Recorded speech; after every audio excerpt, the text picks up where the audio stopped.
guess one of the first clips you're going to see of this story, headed to Arizona to hunt late season archery elk, solo, do it yourself on public land. I'm ready to kill an elk. I didn't get one down there last year. I want to kill my first Arizona bull, and I want it to be a good one, and I want to make a great shot, and I want to make America great again by killing an elk.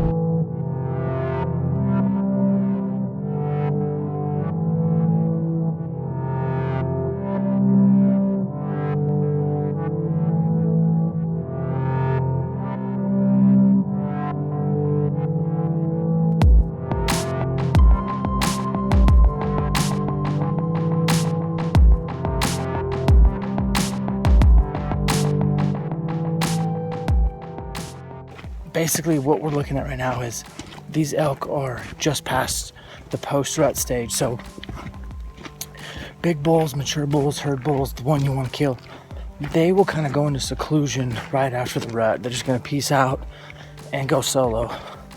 And they don't travel much. They need feed, water, and cover. And they'll be like a whitetail almost. They'll just not move very far.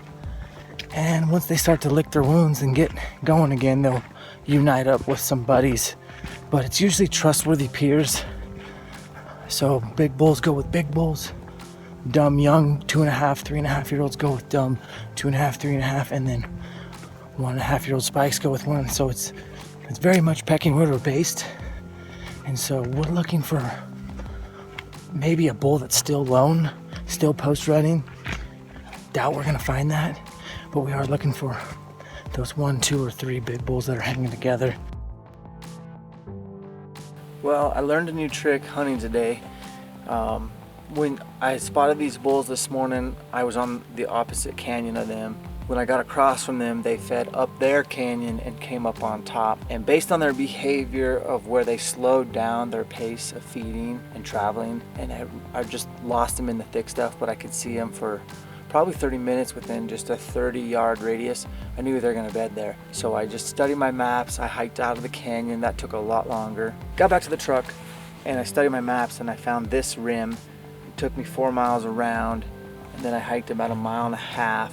And on my GPS, I pretty much guessed where they were bedded, checked the wind, and I got in there to where I didn't want to move anymore. I didn't want to bump them, so I just laid down and took a nap. I was asleep for an hour and I got awoke by antlers crashing, and it was the 2 biggest bulls sparring. And I've never heard a sound like that. I've heard bulls spar, but I cannot even tell you how much louder it is when 2 Arizona herd bulls are sparring. And so I knew that they were just to my left. I got down in on them and couldn't find the other bull, the smaller 6x6 300 class bull. Don't know where he was. He was somewhere right around there, but the 2 bulls I wanted to kill were together, like literally shoulder to shoulder, feeding at an angle. And they must have heard me because I ranged them at 69, and I was just gonna go down maybe 7, 8 more yards to get a good broadside shot. And when I looked around, he's staring right back at me. Must have heard me, and then we had a stare down for probably 10 minutes. I have no footage of this, which sucks. And I felt the wind kind of hit my neck a little bit a few times, and then they didn't bolt out of there, but he did a 180 and walked straight away from me, and the other bull followed him.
So we're sitting at day 6, tried a new area today. It was a lot of PJ, juniper pinyon, and didn't dig it. I checked 5 water tanks. Only 2 of the 5 actually had elk tracks, elk droppings, elk sign. One of them had a badass ground blind, they had a trail camera, pretty slick setup. No one was in it, but obviously somebody's been hunting there. So overcast today, which makes it way cooler, like only 64, about 10 degrees cooler. I'm hoping the elk will be up. I'm gonna go back to a place I hunted last year with my buddy Jason.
I hope I got that on video.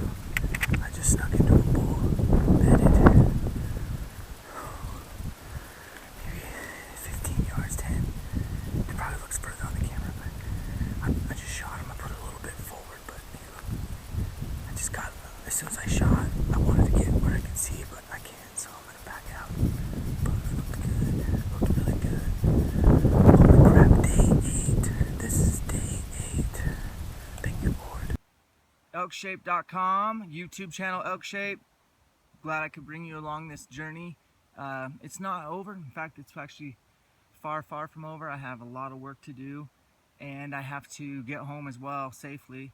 So hopefully my buddy Ryan, who's hunting, is having some luck. He's a hell of an elk hunter, one of the best I know.